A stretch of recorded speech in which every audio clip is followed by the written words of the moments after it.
Korang pernah ride KL sampai Thailand? Penat dia macam boleh MC seminggu. Tapi brother ni ride 10 tahun non-stop. Nama dia Emilio Scotto. Sebelum Messi sepak bola, dia dah pusing dunia naik Honda Goldwing. Tahun 1985 dia keluar rumah. Balik-balik anak dia dah masuk darjah 4. Bukan sebab mengajuk dengan bini bro. Memang dia plan nak ride. Ni dah level Maulana dah ni. Dari padang pasir Afrika sampai ke highway Antartika, kadang-kadang disambut macam raja, kadang-kadang kena sambut macam ejen Mossad. Sepanjang ride, 13 pasport, 86 tayar, 12 bateri dan 2 enjin dia tukar. Kena rompak, kena halau, makan ubat, tidur tepi jalan, itu biasa. Tapi dia tak solo. Rider-rider seluruh dunia support dia dan hasilnya 735,000 km.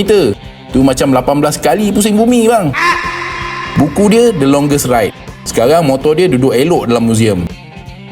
Bila dah ride jauh-jauh, connection kau dengan motor mesti lain macam. Bagai binatang minyak yang penuh. Bila dah sayang, nak roman tak boleh. Kau cucilah motor kau bagi cun pakai barang-barang Protage R. Dari pre-wash sampai ke finishing touch, semua ada dekat dalam link bawah ni. Nak beli ala carte ada, nak beli combo pun ada. Buy now.